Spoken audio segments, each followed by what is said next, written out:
3 years after the government gave the permit for Wi-Fi services on flights, it is yet to become a reality for Indian air travellers. This because high installation cost of the required antenna in existing aircraft is a major roadblock for the domestic airlines. The equipment costs 3 to 4 crore rupees for one aircraft, and fitting it in an existing aircraft also takes about 12 hours.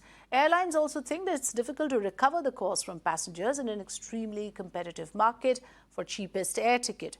Only those airlines whose new aircrafts come equipped with the antenna are currently offering this in-flight Wi-Fi.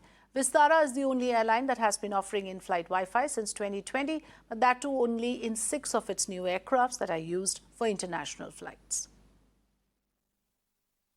Well, in this case, understanding the timeline is very important. Even though the Department of Telecommunications had given the approval about 3 years ago, the official notification from the centre came only in March 2020. And we all know what happened after March 2020. And as you correctly mentioned, this technology is expensive. In fact, the aircraft which are already in service, which are already being used by the carriers here in India, by the domestic players here in India, they will have to be retrofitted. I mean, they would require an antenna to be able to provide services to the air travelers. Now, that is expensive. It costs about 3 to 4 crore rupees. Already, the sector was badly impacted because of coronavirus pandemic. And now, slowly, as it has started coming out of the woods, as things have started looking slightly better for the sector. So, hopefully, in the next few months, as more competition comes in, because remember, 2 more flights, 2 more airlines, in fact, are going to get to the sky by the beginning of next year. So we can expect this service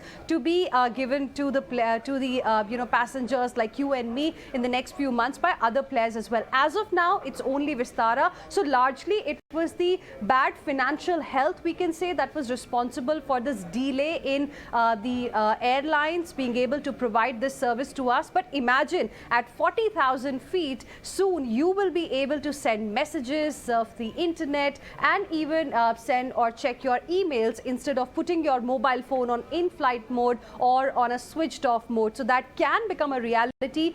Ministry of Civil Aviation is hopeful as things have started looking better for the entire sector. Hopefully in the next few months, other airlines will also start this particular service for the passengers.